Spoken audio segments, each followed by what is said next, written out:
आप। नमस्कार, मैं चिराग बिष्ट और आप देख रहे हैं रेवाड़ी एक्सप्रेस।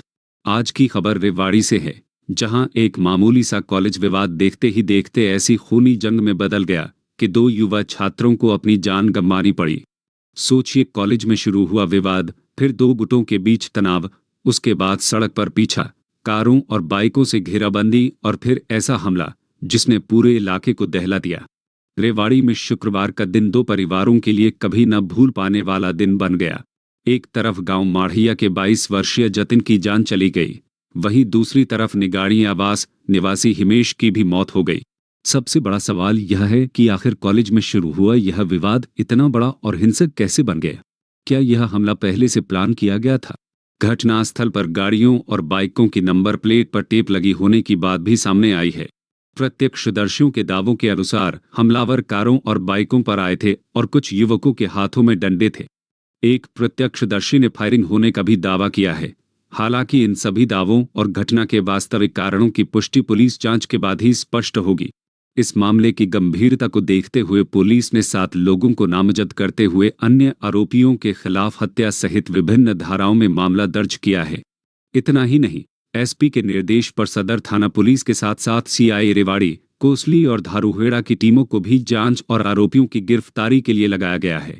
तो आखिर क्या है रेवाड़ी की इस दोहरी हत्या की पूरी कहानी? आइए आपको विस्तार से बताते हैं। जानकारी के अनुसार इस पूरे मामले की शुरुआत कुछ दिन पहले कॉलेज में छात्रों के बीच हुए विवाद से हुई थी। बताया जा रहा है कि दोनों गुट पहले भी आमने सामने आ चुके थे। गांव बुढ़ानी में भी दोनों पक्षों के बीच तनाव की स्थिति बनने की बात सामने आई।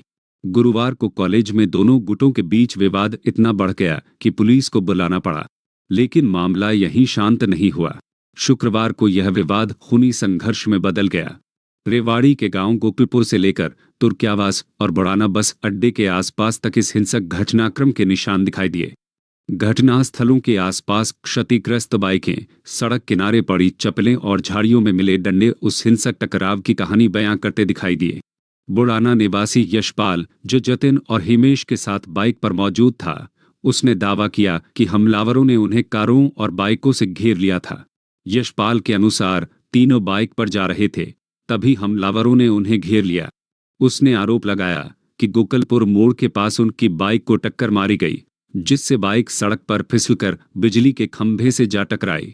इसके बाद सड़क पर गिरे जतिन पर कार चढ़ाने और फिर कुल्हाड़ी तथा डंडों से हमला करने का आरोप लगाया गया है। यशपाल ने फायरिंग होने का भी दावा किया है और कहा है कि वह किसी तरह वहां से भागकर अपनी जान बचाने में सफल रहा। हालांकि इन आरोपों और घटनाक्रम की विस्तृत पुष्टि पुलिस जांच और अन्य साक्ष्यों के आधार पर ही होगी। मामले में एक और महत्वपूर्ण बात सामने आई है। घटनास्थल पर मिली कुछ बाइकों और वाहनों की नंबर प्लेट टेप से ढकी होने की बात कही जा रही है। इसी वजह से यह आशंका भी जताई जा रही है कि हमला पहले से प्लान किया गया हो सकता है। लेकिन पुलिस फिलहाल इस पूरे मामले की गहराई से जांच कर रही है और अभी किसी अंतिम निष्कर्ष पर पहुंचना जल्दबाजी होगी। स्थानीय लोगों के अनुसार घटना का दृश्य बेहद डरावना था। एक महिला ने बताया कि उसने अचानक 2-3 गाड़ियों और कई बाइकों को तेज रफ्तार से आते देखा। कुछ युवकों के हाथों में डंडे थे। कुछ देर बाद इलाके में खबर फैल गई कि मोड़ के पास हिंसक घटना हुई है। एक अन्य स्थानीय महिला ने बताया कि उसने तेज धमाके जैसी आवाज सुनी और बाहर आकर देखा तो बाइक खंभे के पास पड़ी थी और 2 युवक घायल अवस्था में सड़क पर थे। घटना की सूचना मिलते ही पुलिस और एम्बुलेंस मौके पर पहुंची। घायलों को अस्पताल पहुंचाया गया, लेकिन इस हिंसक घटना में जतिन और हिमेश की जान नहीं बचाई जा सकी। अब इस मामले में पुलिस ने कार्रवाई तेज कर दी है। एसपी हेमेंद्र सिंह मीणा ने घटनास्थल का निरीक्षण किया और अधिकारियों को आवश्यक निर्देश दिए। पुलिस ने 7 लोगों को नामजद करते हुए अन्य आरोपियों के खिलाफ हत्या सहित विभिन्न धाराओं के तहत मामला दर्ज किया है। सदर थाना पुलिस के अलावा सीआईए रेवाड़ी, सीआईए कोसली और सीआईए धारूहेड़ा की टीमें भी आरोपियों की तलाश और मामले की जांच में जुटी हुई हैं। पुलिस का कहना है कि विवाद आखिर किस बात को लेकर शुरू हुआ और यह इतना हिंसक कैसे हो गया, इसकी वास्तविक स्थिति जांच पूरी होने के बाद ही स्पष्ट हो पाएगी।